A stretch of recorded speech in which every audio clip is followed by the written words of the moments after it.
Nah, Kang Fajar sambil menunggu pelaksanaan debat juga ini ya. Kita kan sudah melihat ya apa yang menjadi visi misi dari pasangan calon wali kota ini ya. Mungkin Kang Fajar bisa mengomentari visi misi dari calon wali kota. Kalau menurut saya ini dari 3 pasangan calon wali kota ini belum ya menyampaikan programnya secara spesifik. Misalkan begini, saya kalau jadi wali kota akan membuat Cimahi ini sebagai kota pendidikan atau kota cyber atau kota apa ya. Yang spesifik seperti itu kan belum ada ya kalau tidak salah, seperti Cimahi Cyber City gitu kan. Jadi infrastruktur yang disiapkan juga udah jelas. Nah, dari ketiga ini saya belum lihat nih secara spesifik Cimahi ini menjadi kota apa misalkan. Nah, Kang Fajar melihatnya seperti apa? Oke, ya Kang Bubun, sebelumnya saya ucapkan terima kasih dulu nih ya, kepada semua pihak yang kurang dekat Kang. Semua pihak yang sudah mendukung ya kegiatan ini, terutama saya sangat apresiasi sekali nih terhadap para tim sukses pasangan calon nomor urut 1, 2 ataupun 3. Dengan acara ini Kang Bubun, ini juga sudah menjadi salah satu indikator ya tentang kepedulian mereka terhadap apa yang menjadi visi misi untuk pembangunan Kota Cimahi. Karena seharusnya mereka ada di gedung sana ya. Iya, karena memang diri juga udah kesini ya. Nah itu yang harus justru saya itu sangat mengapresiasi dengan keberadaan kawan-kawan dari semua pasangan calon yang sebetulnya di sini adalah delegasi resmi, Kang, ya kan?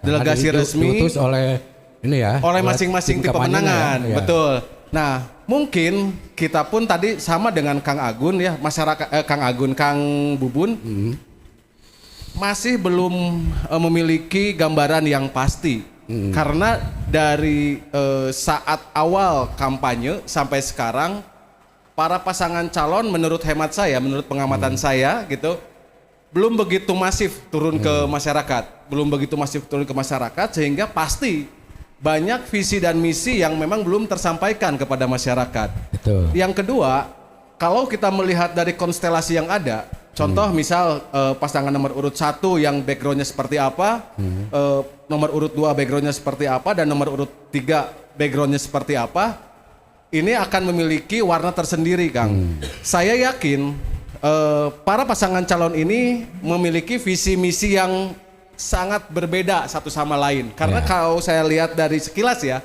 apa yang sudah dipaparkan baik itu di media sosial ataupun di media cetak dan lain sebagainya, mereka belum secara gamblang apa yang menjadi tolak ukur mereka itu berinisiatif maju untuk menjadi wali kota Cimahi. Dan yang paling penting, Kang Acil, Kang Agun, dan Kang Danis, masyarakat itu perlu pemahaman yang memang betul-betul komprehensif. Kenapa? Masyarakat Kota Cimahi sekarang itu masyarakat yang cerdas ya, betul kawan-kawan? Ya, masyarakat yang cerdas dan kritis. Karena apa? Kota Cimahi dengan sumber daya manusia yang unggul, tentu tidak akan sampai serta-merta begitu saja memilih seseorang, ya kan? Belum tentu. Karena apa? Secara literasinya, ini masyarakat Kota Cimahi sedikit berbeda lah dengan masyarakat kebanyakan. Mereka masyarakat yang kritis, sudah barang tentu apa yang menjadi pilihan nanti di pilkada itu akan sesuai dengan kepentingannya.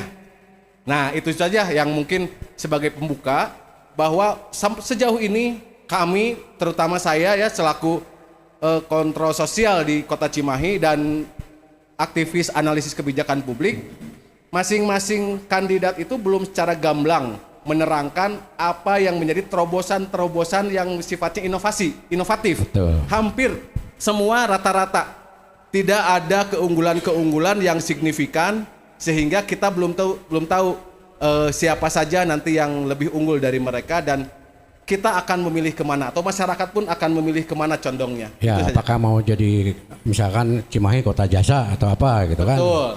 Nah, tapi sebelumnya kita perkenalan dulu nih, Kang.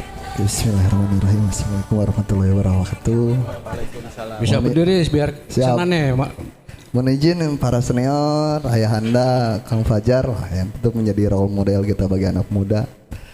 Perkenalkan saya Septian Anggi Suryana, sering dipanggil Acil. Alamat di Cibaber, insya Allah lahir di Cimahi, tinggal juga masih di Cimahi. Saya sempat menjadi tenaga ahli anggota DPR RI dari tahun 2017 sampai 2020, terus dilanjut kemarin dari 2021 sampai 2024. Saya sempat berpendidikan seutuhnya di Cimahi sampai S1 Ilmu Pemerintahan Unjani, sempat S2 di Unpad Kebijakan Publik. Jadi insya Allah saya datang ke sini dengan restu orang tua saya dan restu pasangan calon.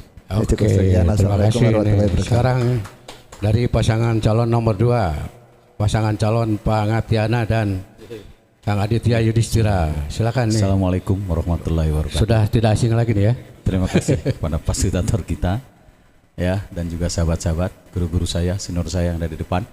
Perkenalkan, saya Ahmad Gunawan, biasa dipanggil Agun. Saya dari perwakilan paslon nomor 2. Assalamualaikum warahmatullahi wabarakatuh. Ya, hatur nuhun. Terima kasih. Nih satu lagi nih pasangan nomor 3 nih. Silakan untuk memperkenalkan diri ya. Ya. Kita masih menunggu debat ya. Silakan nih. Bismillahirrahmanirrahim. Assalamualaikum warahmatullahi wabarakatuh. Sampurasun nepangkeun simkuring ngawakilan ti paslon anu nomor 3 Kang Bilal sareng pamuliana. Simkuring Danis gitu. Background simkuring mas seniman Kang. Sareng Kang Yano ya di dieu, sareng para seniman, para senior oge teh hilap ka para senior anu di partai ongge-ongkoh. Dulu jeung tepang, dulu jeung nyakseni, mudah-mudahan kapayuna ieu debat sing aya dina kalancaran. Sakitu ti simkuring. Assalamualaikum warahmatullahi wabarakatuh. Ya, terima kasih ya Kang Dani nih. Nih kita ke Pak Yoyo nih, coba kita minta pendapatnya. Tema debat hari ini Pak Yoyo adalah tentang kesejahteraan masyarakat, optimalisasi pelayanan publik dan pembangunan Kota Cimahi ya. Ya, terima kasih Kang Bun. Saya mungkin agak sama gitu dengan apa yang disampaikan Kang Fajar barusan gitu ya. Karena menurut yang saya amati, yang saya lihat, yang saya perhatikan dari ketiga paslon ini, mungkin karena pemilihannya masih cukup lama, hampir sebulan lagi gitu kan kalau tidak salah ya. Jadi belum panas bener gitu kampanyenya gitu ya. Jadi masih banyak hal-hal yang menurut saya masih permukaan, belum diperjelas, belum diperdalam, dan termasuk juga sasarannya seperti tadi Kang Bubun katakan gitu ya. Nah itu apa yang saya lihat gitu. Nah kalau saya, karena saya aktif di Dewan Kebudayaan Kota Cimahi begitu ya, dari mulai 2018, jadi saya mencoba untuk mengamati visi misi dari ketiga paslon ini yang tadi payungnya sudah Kang Bubun katakan ya, tapi dalam perspektif kebudayaan gitu ya. Nah sekarang itu kan kebudayaan itu yang begitu masif dan begitu gencar dengan di era digital ini gitu ya, begitu sangat mempengaruhi kehidupan masyarakat gitu ya. Nah jadi dalam konteks kebudayaan sekarang itu sedang terjadi menurut pengamatan saya yang sering kami diskusikan di DKKC dan sering saya sampaikan, bagaimana tarik menarik antara budaya tradisi dengan budaya dari luar yang budaya pop kebanyakan gitu ya. Jadi kita itu mempunyai kewajiban mempertahankan tradisi, tetapi juga kita welcome terhadap kebudayaan dari luar. Nah jadi harapan saya khususnya gitu dan juga DKKC, bagaimana sepak terjang ketiga paslon itu nanti ya melalui visi misinya, melalui implementasi program-programnya, kalau mereka sudah terpilih gitu. Betul. Dan yang dijanjikan sekarang itu apa gitu ya. Nah, misalnya sebagai contoh tadi oleh Kang Bubun sudah diberikan contoh, misalnya apakah Cimahi itu jadi kota cyber, jadi apa gitu ya. Kalau saya dalam konteks kebudayaan misalnya, apakah Cimahi itu akan dijadikan sebagai salah satu unggulan sebagai kota industri kreatif misalnya gitu ya. Dan industri kreatifnya juga apa? Cimahi kan punya sejarah misalnya dalam dunia musik misalnya yang saya tahu ya gitu ya. Sekarang kita punya Jamro, dulu punya penyanyi siapa. Nah, apakah itu tidak dipertimbangkan ya untuk Cimahi itu mempunyai ikon, mempunyai trademark itu ini, gitu Pak ya. Yoyo, dari visi-misi yang mereka sampaikan secara terbuka di media-media nih, menurut Pak Yoyo udah mengarah ke situ belum nih? Ya itu yang saya sekarang ingin memperhatikan debat mereka itu rasanya belum. Oh, belum. Ya, yang tentang KW. Mudah-mudahan itu. Ya, mudah-mudahan itu kan. Gitulah betul. dulu ya sementaranya. Nah, mungkin ini contoh. kita tanya dulu gak nih dari ketiga pasangan ini ya, pasangan calon ini kan ada tim sesnya. Ya. Siapa yang akan lebih dulu nih menanggapi dari pernyataan Pak Yoyo ini? Ya. Paslon nomor 1, 2 atau 3 atau siapa? Mangga. Pertama gini Kang, ketika berbicara tadi ini masih lama 1 bulan lah begitu, sehingga juga di masyarakat masih banyak yang belum mengetahui visi misi para calon. Bagi saya ketika melihat luas wilayah kota Cimahi, mungkin tidak pernah ada RW bahkan sampai tingkat RT yang tidak didatangi oleh pasangan calon. Karena yang berkampanye hari ini mungkin ada 4 elementer, yaitu 3 pasangan calon dan KPU, karena KPU pun juga memiliki kewajiban untuk mensosialisasikan setiap visi misi pasangan calon. Sehingga yang saya meyakini adalah keunikan Cimahi dalam berpolitik, tidak mungkin ada tingkat RW bahkan sampai tingkat RT yang tidak mengetahui visi misi pasangan calon, karena hampir semua wilayah itu tersambangi begitu loh kan. Pertama itu. Kedua, ketika tadi kita harus bisa menerima budaya luar tetapi juga mempertahankan budaya daerah. Itu sudah tentu menjadi program dan ramuan kita di pasangan urut nomor 1. Di program kerja kita ini ada Kang, pembinaan dan pelestarian seni budaya daerah. Itu bagaimana kita mempertahankan karakteristik kebudayaan daerah Kota Cimahi. Karakter dulu lah begitu maksudnya. Karena bagi kita tentunya yang hari ini pun saya mungkin yang paling muda begitu. Jadi mohon izin bagi kita ya, ini adalah salah satu bukti konkret ke depan bagi pasangan urut nomor 1 bahwa kita siap melestarikan budaya yang ada di daerah Kota Cimahi dengan membuka juga menerima budaya-budaya dari luar. Dengan cara apa? Dengan meningkatkan kapasitas pemuda. Karena hari ini budaya luar itu sangat rentan masuk melalui anak muda begitu loh Kak.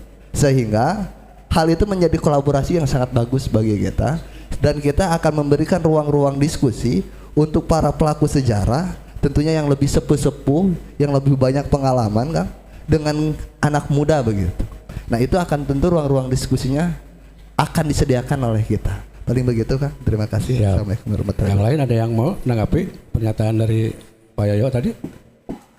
Atau cukup? Cukup. Nah, Kang Fajar atau Kang Dani nih mau menanggapi ya? Atur nuhun. Nah, katanya Pak Yoyo kan belum katanya tadi ya. Ya. Nah, apakah nanti akan direalisasikan oleh paslon nomor 3 atau yang lainnya ya? Alhamdulillah Pak Yoyo di paslon nomor 3 tuh bukan hanya sebagai pembangunan tadi seperti paslon nomor 1 mungkin. Paslon nomor 1 hanya membangun karakteristik budaya. Tapi di paslon nomor 3 ini ada nih pembangunan rumah seni budaya. Artinya penampungan untuk paslon nomor 3 untuk warga seni dan budaya, dan kebetulan saya juga seniman gitu, mantan tukang rebab oge gitu. Ya alhamdulillah ngarasa reus ku visi misina Kang Bilal gitu Pak Yoyo. Nah kunaon ayeuna Cimahi, seni apa yang bisa membangkitkan di Cimahi? Tidak ada. Yang bisa membangkitkan PAD di Cimahi nggak ada Pak. Apakah dari seni yang tadi ekonomi kreatif itu kan kelanjutannya pertama-tamanya harus punya rumah dulu, Kang. Nah, di sini Kang Bilal visi misinya yaitu pingin punya rumah dulu supaya orang teu nyewa deui gitu. Nah, leres teh Kang. Mencetak sumber daya alam sempit 1/3 TNI, di atas KKOP, ya di atas lagi KBU, bangun apa di Cimahi? Harus membangun sumber daya manusia. Sumber daya manusia banyak, salah satunya adalah di seni budaya di sini. Sumber daya manusia ketika dicetak luar biasa di sini bisa dijual produknya itu, jasanya itu ke luar negeri, misalkan atau kemana, kan begitu. Kuncinya di mana? APBD Cimahi kecil ya dibandingkan dengan kota-kota lain. Kuncinya apa sekarang? Supporting pemerintah. Pemerintah daripada ngaspal jalan yang sudah diaspal lagi, kan ini banyak yang sudah diaspal lagi, misalkan. Lebih baik disupportingkan terhadap hal-hal seperti ini. Yang lain ya. Kan sumber daya manusia itu bisa dicak melalui kebudayaan seni budaya, melalui KONI dan sebagainya. Sekarang di KONI aja, saya di KONI kebetulan atlet-atlet yang sudah mahir diambil oleh kota lain. Habis kita, nggak ada kita cetakan-cetakan yang sudah dicetak. Kalau menurut Kang Agun kan jargonnya Cimahi makin happy. Ya. Berarti kalau makin berarti sekarang udah happy dong. Apakah sekarang sudah happy kami atau gimana? Di situ jargonnya kan tidak jargonnya makin happy. Cimahi makin happy. Artinya kan kalau makin berarti harus tidak lebih happy kan? Jadi jargon kami ini Cimahi happy ya. Cimahi happy artinya sekarang saya tidak mengatakan sekarang tidak happy. Oh, betul. Cuma judulnya aja nanti ketika wali kota terpilih di pasangan nomor 2 itulah happy kan. Oke. Ya, jadi kami adil saja, Cimahi bersatu, Cimahi ngaji, Cimahi bisa, tapi Cimahi endingnya happy kan gitu. Ya, jadi kita lebih kepada menyentuhkan tanpa keterlibatan semua aspek, semua unsur nggak akan berjalan juga. Ya, jadi tentang rumah seni dan sebagainya masih banyak. Cimahi ini belum dibentuk rumah KONI, rumah seni, rumah olahraga semua nggak dibentuk nih. Artinya supporting pemerintah. Jangan berebut di masalah anggaran yang itu tadi double seperti itu. Belum pernah ada perhatian khusus dibesarkan anggaran di sini. Ini dianaktirikan semua sebenarnya. Betul. Ya, ini organisasi plat merah ini sebenarnya, tapi tidak diutamakan. Akhirnya ya begini saja. Kan begitu. Itu saja. Terima kasih. Oke. Nah, Kang Fajar kan dari visi misi yang disampaikan oleh pasangan calon ini kebanyakan adalah tentang infrastruktur ya, pendidikan, kesehatan, SDM.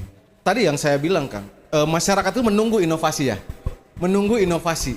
Nah, yang disebut inovasi itu adalah sesuatu hal yang baru ya kan, sesuatu terobosan yang memang menjadikan kota Cimahi ini memiliki karakter, memiliki sesuatu yang memang bisa dibanggakan, memiliki sesuatu yang dikenal sebagai ikon di nasional ataupun mancanegara, bahwa Cimahi ini identik dengan apa.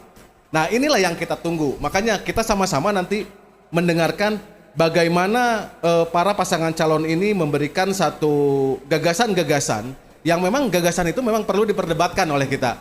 Dan gagasan-gagasan ini tentu kalau secara kontekstual mereka akan normatif, akan wah gitu kan ya, akan bagaimana cara mereka mengikat masyarakat. Nah, ada sedikit koreksi, ada sedikit masukan kepada kawan-kawan para tim sukses atau tim pemenangan. Saya beberapa kali berdiskusi dengan tim sukses dari berbagai pasangan calon. Nah, tim sukses ini tidak bisa menerangkan, belum mampu menerangkan apa yang dipertanyakan oleh masyarakat. Contoh saya masyarakat yang awam lah, anggap tanda kutip awam di sisi politik atau kebijakan-kebijakan yang sedang diambil. Ketika mereka memajang visi misi calon dan ada pertanyaan-pertanyaan, jawabannya lucu. Jawabannya apa coba? Nanti tunggu tanggal mainnya. Terus jangan sekarang, jangan di grup katanya. Ya Kang Acil ya, jangan di grup. Nanti bisa ditiru ke orang lain. Telucu. Bahasa gitu dari tim sukses tidak lucu. Dari pendukung bahasa seperti itu telucu. Karena apa? Justru masyarakat itu harus diberitahu sejak dini. Tapi nggak salah juga, mungkin tim suksesnya bukan komedian, Kang. Iya, benar. Nah, jadi itu masukan saya kepada para tim sukses. Apapun pertanyaan masyarakat, jawablah secara lantang, jawablah secara meyakinkan, agar betul masyarakat yang tidak tahu itu menjadi tahu. Masyarakat yang tadinya tidak tertarik menjadi tertarik. Masyarakat yang tadinya misalnya itu masih abu-abu ya, belang gitu kan ya. Nah, itu menjadi ternyata saya sudah ada ancar-ancar pilihan. Nah, jadi itu ya. Sebagai ajang pendidikan ya Kang Fajar ya. Betul. Ajang pendidikan dan juga mengkampanyekan. Betul. Apa yang menjadi masukan untuk para tim sukses. Lantanglah untuk bersuara, menyuarakan masing-masing program masing-masing calonnya. Ya. Baik, ini tampaknya akan dimulai ya debatnya ya. Kalau yang disampaikan dari ketiga tim sukses ini ada tanggapan ya Kang? Ya rata-rata sih semua kalau tim sukses dan juga tim sukses semua segala sesuatunya kan setiap paslon yang didukungnya pasti ingin semuanya tuh sukses lah gitu ya, menjadi calon yang diharapkan oleh timnya.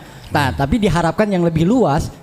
Mudah-mudahan nih para tim sukses ini saya bisa mengingatkan, karena setelah jadinya salah satu tim paslon menjadi wali kota itu kan kewajibannya untuk seluruh masyarakat. Betul. Jadi jangan sampai ada bahasa lagi yang pernah terlontar ke masyarakat itu, saya mewakili masyarakat, terus ditanya sama pemimpin itu masyarakat yang mana. Nah itu jangan sampai ada lagi. Karena wali kota itu milik masyarakat semua. Ya itu harus terhindar. Kedua, yang selanjutnya satu lagi adalah tolong bahwa Cimahi ini lebih dikuatkan memiliki nilai budaya yang memang menjadi parameter. Seperti apa? Misalkan apakah Cimahi ini mau dimunculkan sebagai sauyunan Cimahi, atau juga Cimahi yang sabengketan, atau istilah Cimahi yang sifatnya mengikat untuk menjalin rasa kebersamaan. Nah, oke Kang, kita gabung lagi dengan siap. Terima kasih itu. Kita dengarkan ya. Ini penjelasan dari Ketua KPU ya. Hormati. Bergabung dengan Gedung Sasana Krida ya Kang Fajar ya di Unjani. Ada yang ingin mempertegas nih dari tim ini tiga ini? Kang Ahmad, Kang Agun, maka ya karena di sini tempat kantor budaya ya, rumah seni ya, jadi saya juga lebih nyoroti ke situ. Jadi ada beberapa rencana kami, ada semacam standar biaya untuk pelaku seni, seperti misalkan jadi MC honornya sekian ya. Jadi pemain itu honornya sekian, jadi penyanyi honor sekian. Itu sudah plottingnya sudah dari kami. Jadi benar-benar kami ini memperhatikan seni, dari ada standar biayanya, nanti pasti dikeluarkan dari pemerintah, dari Perwal. Itu saja, terima kasih. Bismillahirrahmanirrahim. Nah ini kalau saya sedikit mengulas, tadi sudah dijelaskan betul bahwa tadi ketika saya menyinggung membentuk karakter seni dan budaya kan begitu. Terus disinggung juga oleh tim sukses pasangan urut nomor 3 lah. Kita tidak hanya soal karakter tapi juga pembangunan. Nah kalau saya menganut teorinya Sun Tzu Bang, untuk mengalahkan lawanmu dari 1000 pertarungan maka kita harus mengenal lawan. Dan saya sudah membaca juga bahwa nomor 3 punya program kerja itu. Nah kalau menurut buku Logika Mundiri ini disebut fallacy of logic, merasa benar tanpa mengetahui orang lain, bahwa pasangan nomor urut 1 juga punya soal pembangunan rumah seni itu. Nah jadi jangan pernah, maksudku hal-hal ini Bang yang harus kita luruskan, bahwa kita di sini adalah adu gagasan tanpa menjatuhkan siapapun, karena kita yakin bahwa keburukan dan kebaikan adalah seperti koin yang tidak bisa dipisahkan, sehingga ya jangan terjadi ada fallacy of logic di sana, kesalahan berpikir sehingga kita merasa paling benar sendiri. Mungkin cukup sekian. Wassalamualaikum warahmatullahi wabarakatuh. Tadi disinggung bahwa Cimahi butuh akselerasi ya. Tadi mengedepankan anak muda yang terdepan. Kenapa Pak Mulyana tidak menjadi nomor 1 dan Kang Bilalnya yang jadi nomor 1? Satu itu memberikan kesempatan bagi kaum muda untuk di depan. Nah, perkara budaya yang tadi disinggung, perkara honor dan segala macam, Cimahi bukan hanya itu. Cimahi di dalam budaya perlu wadah, perlu tempat manggung, ngan sanes eta hunggul weh gitu, nu manggung teh perlu walatra. Nah gitu Bang Intennya. Nah ya, gitu Bang Inten. Kita kembali lagi ya ke nonton heula we sana ya, kita bergabung. Itu udah mulai, debat dimulai lagi ya, kita gabung ke Unjani ya. G dengan subtema optimalisasi pelayanan publik masih tersegel. Kita kembali lagi ya di nonton bareng debat publik Pilkada 2024 Kota Cimahi. Dari penyampaian ketiga kandidat nih, dari penonton ada ya, dari audien tadi. Oke. Bismillahirrahmanirrahim. Assalamualaikum warahmatullahi wabarakatuh. Saya menyikapi semua mungkin yang tadi sudah disampaikan oleh para kandidat calon, dan jujur saja ini di luar ekspektasi saya ya. Seperti yang disampaikan Kang Pajar, ini tidak ada inovasi, ini tidak ada kreativitas yang disampaikan. Masalahnya Cimahi ini sudah berdiri sekitar 23 tahun ya. Kalau diibaratkan manusia itu sudah cukup dewasa ya, cukup dewasa. Jadi artinya apa yang disampaikan para kandidat tadi ini dari persepsi saya ini sungguh tidak kena kepada substansi apa yang diperlukan oleh harapan dari masyarakat Cimahi. Salah satu contoh saja disabilitas, penanganan disabilitas, penyelenggaraan perlindungan terhadap disabilitas.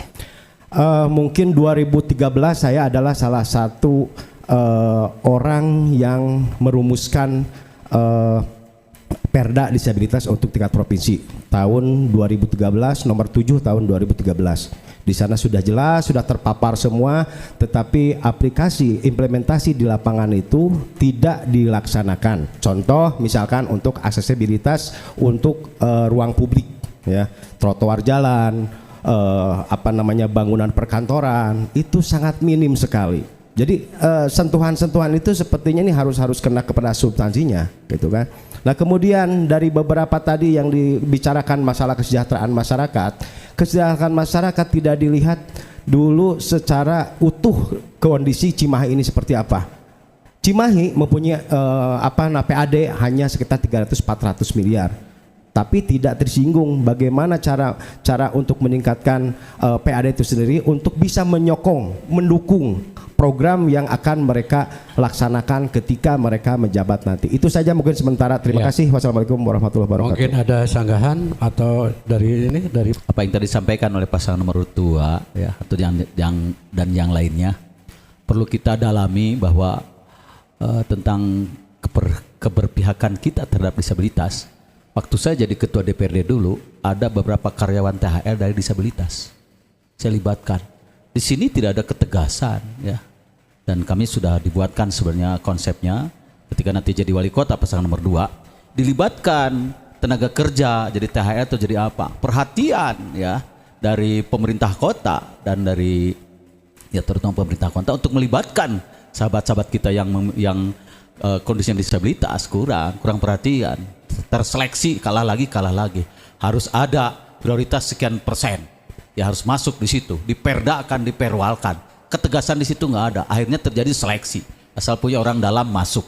Mestinya di situ ada semacam perda dan perwal yang dikuatkan. Aplikasi betul kata Kang Ade tidak berjalan. Perda dibuat hanya sebuah formalitas. Itu saja. Terima kasih. Wassalamualaikum warahmatullahi wabarakatuh. Ya, Kang Acil mau menyanggah atau menambahkan? Sok. Ini bagi saya agak sedikit menarik, mohon izin senior-seniorku. Pertama nih, kita mau bahas disabilitas Bang. Ini adalah fakta yang berbicara bahwa hari ini di Pemkot Cimahi, terkhusus yang saya ketahui ada Diskominfo, itu ada juga yang memang disabilitas yang sudah menjadi ASN. Kalau tidak salah, mohon maaf nih, namanya Kang Adi begitu. Dia sudah fungsional kalau tidak salah secara struktural.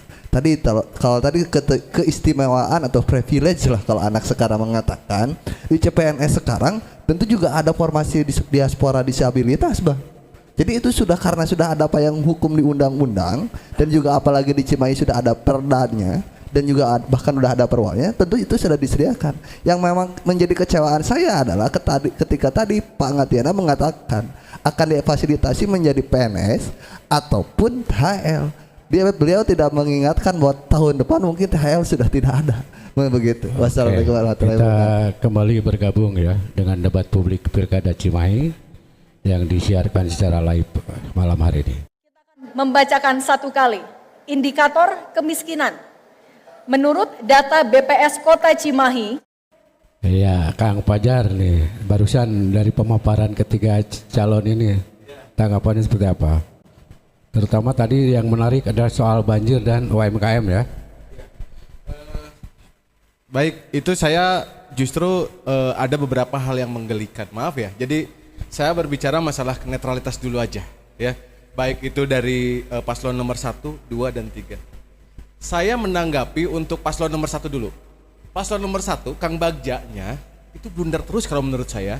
Pertanyaan-pertanyaan yang disampaikan kepada Pangatiana, kepada Pak Ajay, itu sebetulnya kan bukan Pak Ajay, Pak. Anaknya Pak Ajay. Pak Bilal ya, Pak Bilal maaf ya. Karena melihat Bilal itu pasti Ajay gitu kan. Nah, jadi ini ketika bertanya kepada Pangatiana, kepada Pak Bilal, apakah dia sadar di pinggirnya itu ada Pak Dik-Dik yang kemarin juga, ya kan? Yang kemarin juga kan sudah menjabat, menyalurkan program-program, dan kalau itu dianggap tidak berhasil, Pak Bagjalah yang menegaskan bahwa program Pak Dik-Dik kemarin, program Pangatiana kemarin tidak berhasil, gitu kan? Karena ada sesa, gitu kan? Ada sesa yang memang dipertanyakan sama Pak Bagja kepada Pangatiana, itu nggak lucu.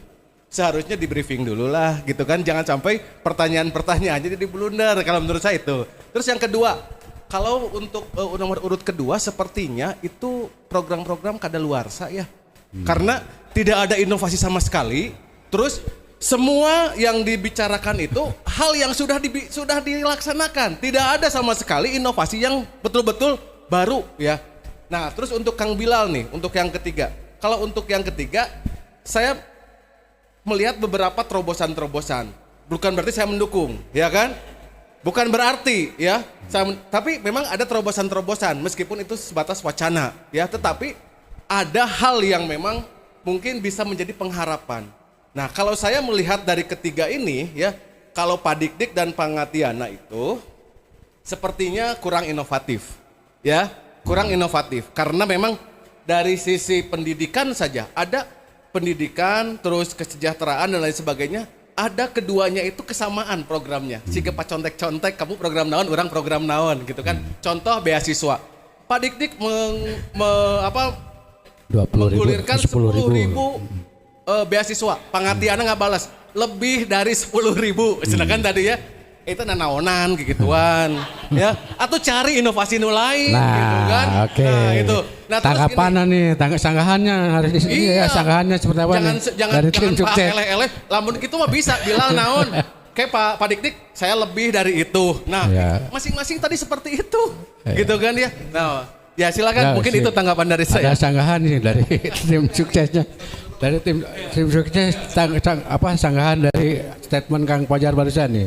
Kira-kira apa? Begini Bang, izin. Pertama, malah yang saya pandang itu blunder tadi Pangatiana, bahwa dia tidak paham, tidak tahu sejarah, bahwa benar bahwa karena Kang Bagja itu sudah memahami bahwa di tahun 2014 ataupun 2015 difasilitasi oleh Bapak Agung Budi Santoso sudah pernah ada fakta integritas antara Kota Cimahi, Kota Bandung, dan Kabupaten Bandung untuk terjadi pembahasan lahan, sehingga Kang Bagja mempertanyakan hal itu.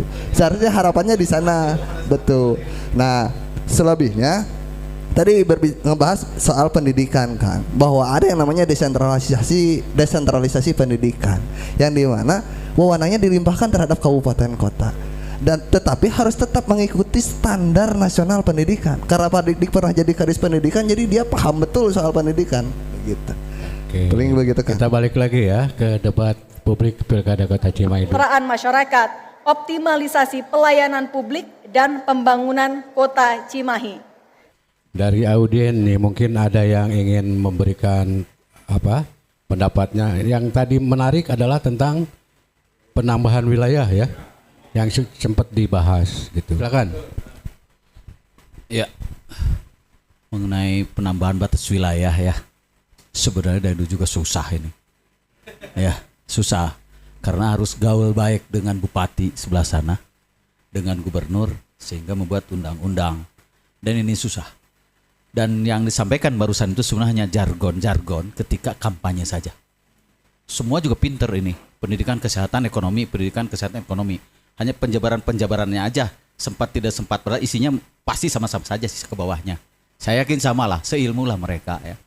Hanya kalau menurut saya ini hanya jargon di saat pemilu, di saat kampanye. Prakteknya mereka nggak fokus. Tiga-tiganya nggak fokus. Ini ketika alasannya apa? 5 tahun kemarin wali kota punten dibagi tilu. 5 tahun dibagi tilu wali kota. Persoalan hukum, persoalan apa silakan Bapak tahu sendiri. 5 tahun dibagi tilu wali kota. Ya, kakarek rencana geus eureun. Kakarek rencana geus eureun. Ya, kalau menurut saya harus bikin terobosan yang tidak dimiliki ilmu di tempat lain. Oke. Ya, ketika dulu saya jadi ketua Sepertinya Kang Fajar mau menanggapi ini. Ketika dulu saya jadi ketua dewan, se-Indonesia nggak ada reses 50.000 per orang, 1.000 orang nggak ada se Indonesia. Kang, Akang kan dari paslon nomor 2. Ya. Menurut Akang, paslon nomor 2 itu kualitasnya seperti apa, Kang? Kualitas kalau menurut saya terunggul. Terunggul. Oh iya, pasti. Dengan misalnya tadi autokritik, ya Kang tadi autokritik kalau menurut saya. Kan belum selesai ngobrolnya. Oh iya. Harus tuntas dulu. Harus tuntas dulu sebelum dimulai. Jadi kan saya tadi memberikan satu penilaian kepada semua dulu. Ilmu ini sama, hanya jargon. Ya prakteknya kan nggak bisa. Prakteknya fokusnya nanti tidak ke sini lagi. Oke. Itu proses dari dulu banjir melong hanya jualan, prakteknya nggak mampu. Kami sudah punya terobosan di nomor 2. Apa susahnya digali wesing jero? Teu kudu ngalibatkeun Bandung Barat, Kabupaten Bandung, ngalibatkeun gubernur, teu kudu kali wesing jero. Cai namper di situ. Apa susahnya? Kami sudah bikin terobosan seperti itu, dan ketika ada aturan di undang-undang yang sifatnya general Indonesia, begitu masuk ke Cimahi ini harus khusus produk lokal Cimahi. Undang-undang berlaku se Indonesia, tapi ketika masuk ke Cimahi mal kena karena ada budaya lokal dan sebagainya. Maka harus berani bikin terobosan perda yang tidak berarti ngelawan undang-undang yang lebih tinggi, tapi penafsiran perda yang khusus melayani kota Cimahi begitu. Nah ini tidak mampu, orang hukum tidak mampu. Dulu saya waktu ketua DPRD mampu bikin 1.000 orang, 50.000 per orang, nyakum tidak, sih Indonesia tidak ada. Terobosan itu tidak dimiliki, kenapa? Keseriusannya kosong. Oke, Pak Agun, kita kembali lagi ya. Menurut saya fokus ketika jadi wali kota, fokus banjir misalkan dan lain-lain, fokus. Enggak fokus ketika jadi wali kota, enggak fokus lagi ke situ. Enggak lah, saya jamin enggak. Nah, untuk di nomor 2 saya sudah ini saya ikut konsep ya. Termasuk visi misi sudah ikut konsep, harus beda, harus tampil yang berbeda, kalau perlu gila untuk menyelesaikan sini. Ya, oke, kita balik lagi ya ke debat publik. 173.000, hampir 170. Ya, masih di nonton bareng ya debat publik Pilkada 2024. Kang Fajar ada tanggapan dari ya itu ada praktisi pendidikan Kang Dede di acara ini. Silakan Kang Dede yang ingin menanggapi. Ya sedikit saja Kang, memang pendidikan di Cimahi khususnya ya masih banyak ketimpangan, terutama yang tadi disampaikan masalah sarana dan prasarana. Karena selama ini kan ada 5 sekolah Kang, dari mulai 12 sampai 16 itu memang nyeri hati gitu ya. Sudah dibentuk waktu itu, tapi tidak pernah diberikan sarana yang memadai karena kita masih menumpang ke SD ya, dari mulai SD 12 SMP 12 di Pasir Kaliki, kemudian 13 di Citereup, 14 di Cisangkan Hilir, 15 di Cibeber, dan 16 di Cibugur Tengah. Nah maksud saya kan ini sudah berjalan 4 tahun ya, sekolah itu belum ada tanda-tanda untuk dibangun gitu kan. Kita masih selalu bersengketa dengan pihak-pihak ya SD lah ya, yang kadang-kadang tidak mengizinkan tempatnya dan lain-lain gitu kan. Nah ini menjadi PR bersama, barangkali siapapun yang nanti akan terpilih untuk segera memberikan fasilitasi masalah pendidikan itu. Karena apa yang tadi disampaikan kan tolak ukur dari pendidikan itu kan dari fasilitas ya, tadi yang disampaikan. Nah mohon mungkin Kang 1, 2, 3 ya, untuk bisa memberikan rekomendasi yang paling baik atau tercepat untuk masalah itu. Itu saja Kang. Oke. Jadi ya, selama ini yang baru-baru itu jadi kontraktor ya, maksudnya kontraktor SD ya. Betul ya. Kontraktor ya. Mohon, karena itu dulu masalahnya zonasi ya. Ya. Kalaupun nanti sudah zonasinya mungkin sudah tidak ada, tadi harapan dari semua ya mungkin tempatnya bisa dipindahkan juga gitu kan, tidak di sana gitu kan. Kalau zonasi tetap tempatnya di situ mungkin, atau dibangun atau seperti apa nantinya. Ya, masalahnya dengan lahan yang di Cimahi sendiri nih kan, nah, sempit nih. Dengan penambahan sekolah, ai lahan eueuh kumaha tah solusinya. Tuh. Kemudian yang tadi juga kan masalah banyak sih ya. Memang banyak hal yang agak timpang juga, masalah yang dari pusatnya ya, yang mudah-mudahan kita ada harapan baru untuk Dikdasmen yang baru ya. Jadi alhamdulillah kita sudah dipecah ya dari Kemendikbudristek jadi 3 menteri. Nah mudah-mudahan ini ada terobosan baru bukan terobosan baru dalam arti bahwa semuanya lebih fokus ya untuk masalah tadi pelatihan guru. Sebenarnya kita sudah bosan ya melalui PMM, melalui segala macam lah ya, melalui administrasi yang tadi disampaikan tentang 8 itu ya, administrasi itu memang harusnya lebih diturunkan lah daripada ditingkatkan. Itu Kang, nuhun. Baik, ini tampaknya sesi terakhir ya di debat publik malam hari ini. Kita bergabung kembali Unjani sana. Dan Kang Fajar, tanggapannya secara umum penampilan dari ketiga calon tadi gimana nih? Baik, sebetulnya ini sangat menarik sekali ya. Debat ini sangat menarik sekali, tetapi mungkin dengan debat yang ada sekarang, masyarakat sudah punya sedikitnya ada gambaran-gambaran ya, mana yang memang memenuhi kebutuhan masyarakat. Saya mencoba jangan dulu mengambil kesimpulan, tetapi akan mengulas terlebih dahulu karena memang acara ini kan sebetulnya itu esensinya ya. Nanti kawan-kawan diberikan kesempatan semuanya untuk menanggapi. Kebetulan di sini ada Kang Acil, Kang Agun dan Kang Denis yang memang menjadi kepanjangan tangan dari para calon wali kota. Kalau menurut saya Kang Bubun ya, untuk Pak Dik-Dik, untuk pasangan Pak Dik-Dik dan Pak Bagja, sebetulnya mereka kalau dibandingkan dengan pasangan nomor 2 dan nomor 3 itu lebih unggul. Kalau dari sisi ya betul, dari sisi ini gagasan ya, dari sisi gagasan lebih unggul dari sisi gagasan. Namun mungkin ini sebagai warga masyarakat perlu memberikan juga masukan-masukan ya, agar kedepannya mungkin diperbaiki juga bagaimana cara melakukan intervensi terhadap lawan bicara di sana. Jangan sampai apa yang tadi saya katakan bahwa ini bisa blunder antara pasangan nomor urut 1 dan nomor urut 2 ini ketika menanyakan sesuatu ke salah satu yang lainnya, ini akan menjadi blunder karena masing-masing sudah memiliki pengalaman yang jelas ya, bahwa pernah jadi wali kota. Iya, pernah jadi wali kota. Ketika ada pertanyaan tentang ketidakberesan di Kota Cimahi, sebetulnya itu ditanyakan juga harusnya kepada pasangannya. Kenapa kemarin kamu pas pada saat menjabat tidak beres? Nah itu ya, kan? Nah itu sama. Nah jadi akhirnya ini mungkin akan menjadi satu evaluasi ya, bagaimana cara berdebat yang baik tapi tidak menyerang, namun jangan sampai blunder, itu saja. Terus yang kedua kepada Pak Ngatiana, kalau saya melihat Pak Ngatiana ini dengan Pak Aditya sepertinya kurang referensi untuk inovasi ya, sepertinya gitu kan, karena program-program yang dibicarakan itu relatif semua yang sudah pernah dilakukan. Termasuk tadi padat karya. Padat karyanya tidak inovasi, kalah sama yang padat karyanya paslon nomor 3. Di daerah lain juga ada ya padat karya. Ya, terus masalah beasiswa itu sama di pasangan urut nomor 1 ada gitu kan. Terus yang lain-lainnya Pengatiana sepertinya hanya menguatkan dan mengandalkan konektivitas.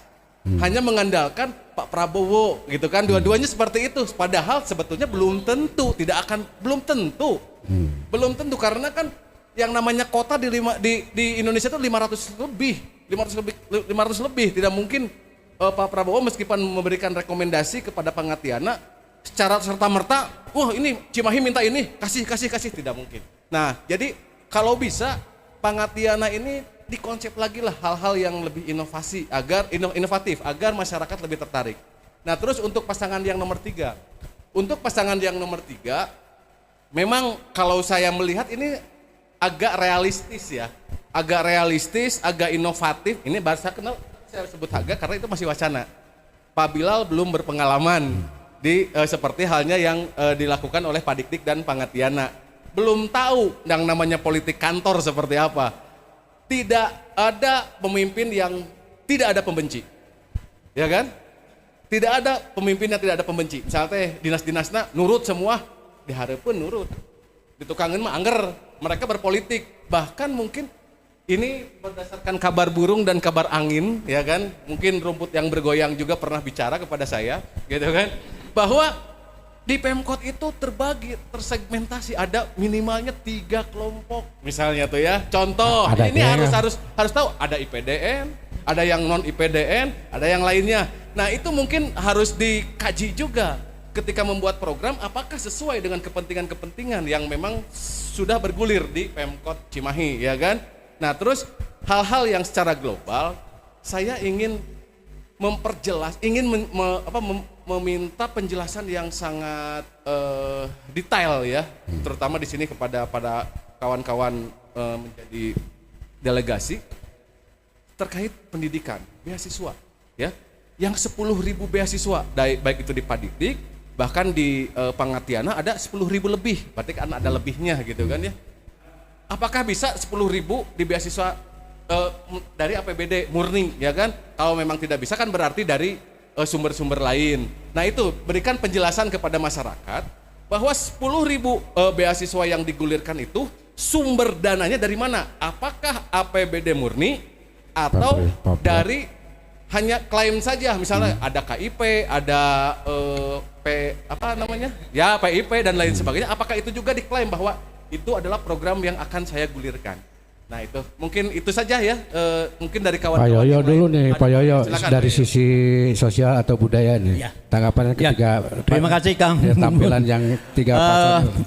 Kalau saya melihat dari ketiga paslon itu ya terus terang saja bahwa masalah kebudayaan itu masih dalam arti yang sempit gitu ya. Nah hanya sebatas bahwa kebudayaan itu kesenian, manggung.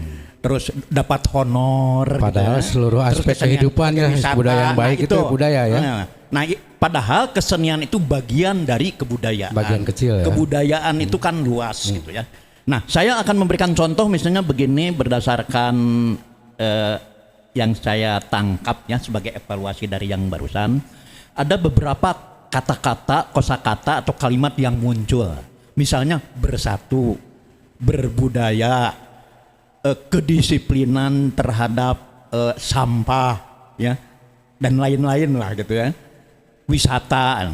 Nah sebetulnya itu kan kebudayaan gitu ya, sebetulnya itu kan budaya begitu ya. Terus ini minat baca yang tadi Pak Ngatiana kalau tidak salah ya di dalam programnya akan mengadakan atau memperbanyak tempat-tempat bacaan karena disinyalir bahwa masyarakat Cimahi itu budaya literasinya rendah gitu ya. Nah itu kan budaya itu. Jadi budaya itu bukan hanya masalah kesenian saja. Jadi menyangkut masalah norma, masalah kebiasaan, masalah etos kerja yang menyangkut produktivitas ya untuk meningkatkan kualitas kita sebagai bangsa. Tadi disebut-sebut juga bagaimana cara meningkatkan investasi ya. Ada investor-investor dari luar masuk ke Cimahi. Kalau menurut saya kan di Cimahi juga banyak kan industri-industri. Tapi kalau etos kerjanya dari masyarakat Cimahi itu lemah misalnya, sehingga produktivitas industri itu juga rendah, itu menyangkut masalah kebudayaan. Nah, hal-hal yang semacam begitu adanya itu kan di 10 objek pemajuan kebudayaan di Undang-Undang Nomor 5 Tahun 2017 itu.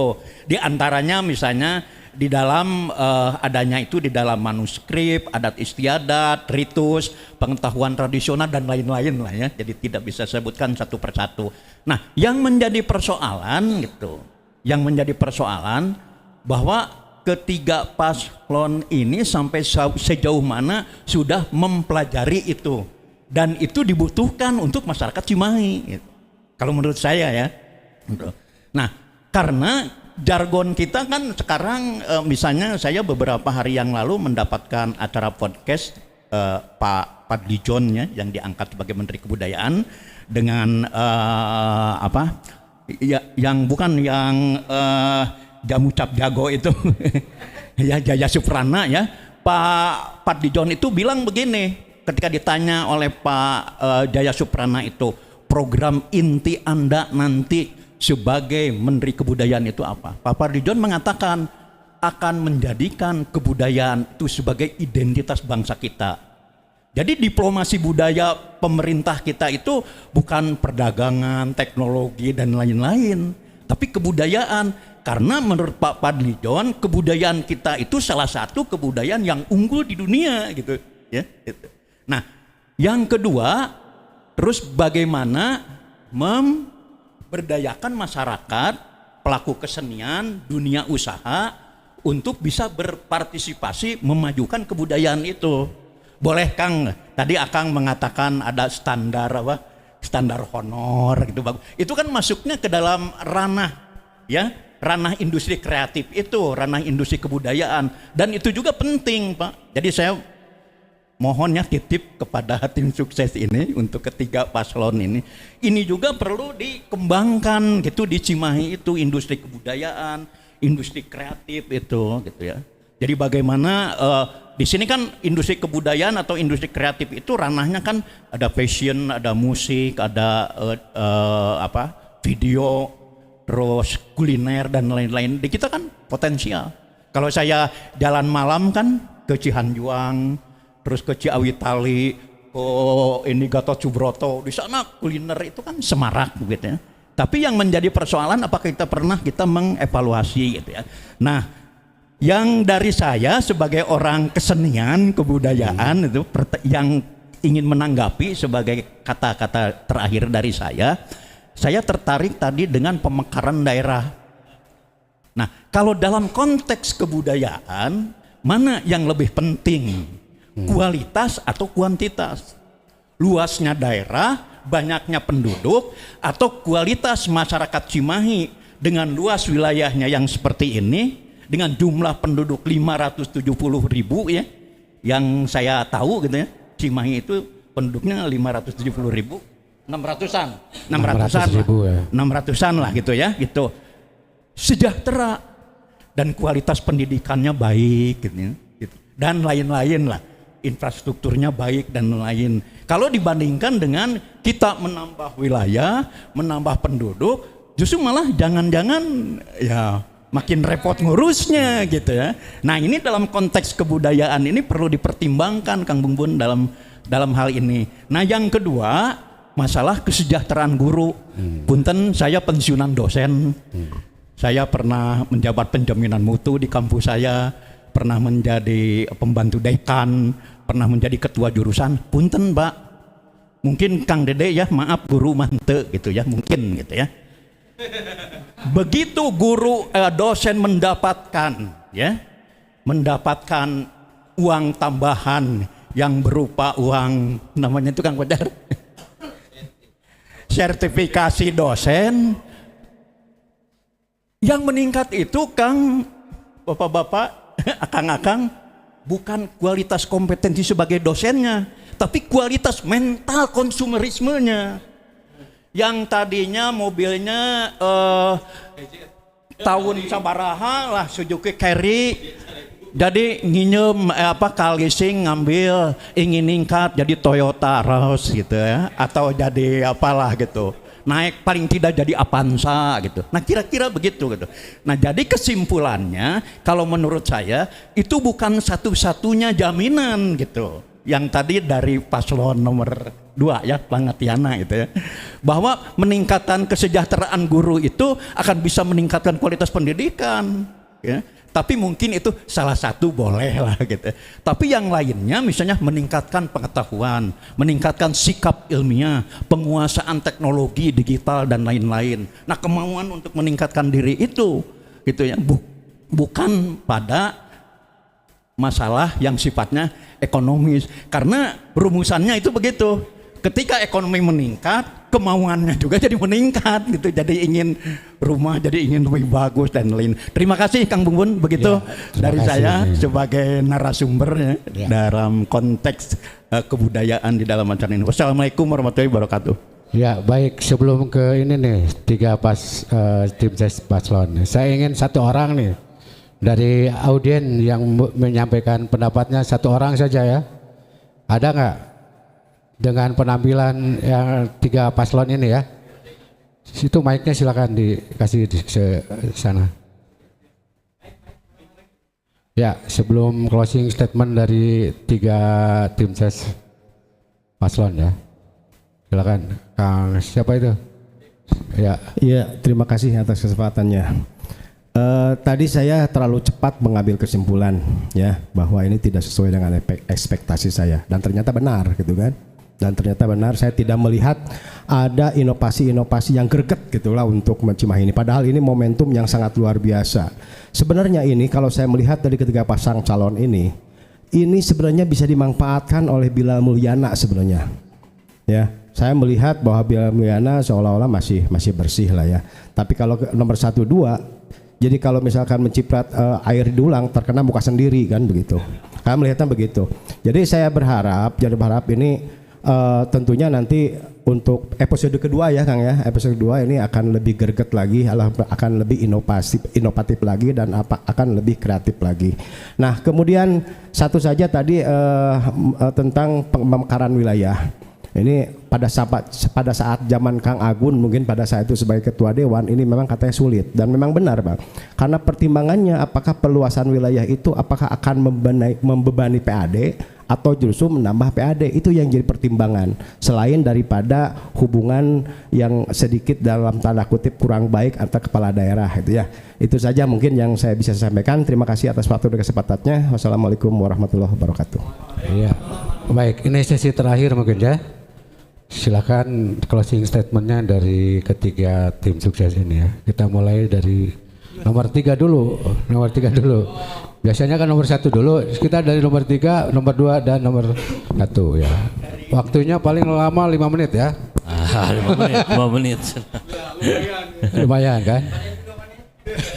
Ya, alhamdulillah dari tadi kita menyimak dari semua paslon yang pada intinya sebetulnya itu hanya perlu keberanian atas kebijakan-kebijakannya. Serupa Agun mah tadi retorika hunggul kan itu mana. Semuanya itu janji gitu. Tapi intinya kalau saya lihat dari budak ngora maju nomor hiji oge eta sebuah keberanian gitu. Nah, mudah-mudahan ke depan Bilal bisa memenangkan kontestasi pilkada ini.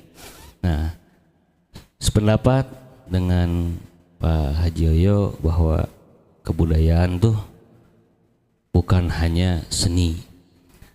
Salah satu yang hilang dari kita perspektif bahwa padat karya yang dibilang Kang Bilal itu bukan padat karya yang sedang digalakkan, tapi itu investasi padat karya yang padat gitu. Hilang di Cimahi sekarang mulai tergerus hilang. Budaya gotong royong sudah tidak ada Pak. Ayeuna mah sasapu di jalan oge hayang dibayar gitu. Sabaraha bayaranna cenah lamun teu sok we neangan nu lain kan gitu. Tah sudah pragmatis. Nah, mudah-mudahan di Kang Bilal kan programnya di paslon nomor 3 sudah jelas. Tentang seni budaya juga sudah jelas. Mudah-mudahan Kang Bilal bisa menang dan bisa merealisasikannya gitu. Nah, segitu dari saya mah Kang Bubun ya. Tidak banyak cakap mungkinnya. Lanjut tur nuhun. Assalamualaikum warahmatullahi wabarakatuh. Kang Agun ya dari paslon nomor 2 nih ya. Ya, terima kasih kesempatan kepada kami perwakilan dari paslon nomor 2. Ya, kalau filosofi kami bahwa pandai bicara tak berarti linier dengan pandai bekerja. Ya, itu. Kedua, ini usulan strategi kampanye, strategi perang. Jangan sampai strategi perang kita diketahui lawan. Kalau kami menampilkan seperti ini, ya, tak berarti berbanding lurus dengan ketidakmampuan dalam kondisi tampilan. Kalau kami buka semuanya, ya percuma. Ya, ide dan gagasan kami nggak boleh diketahui. Di dalam politik ini, endingnya kan menang. Bagaimana kita berstrategi menang? Ya, mana yang bisa kita tampilkan, mana yang kita tidak tampilkan. Ya, kadang orang cerdik itu memperlihatkan kebodohan. Ya, punten itu saja. Wassalamualaikum warahmatullahi wabarakatuh. Ya, baik, singkat dan padat nih. Terakhir nih dari tim ses nomor urut 1 ya, Kang Acil ini.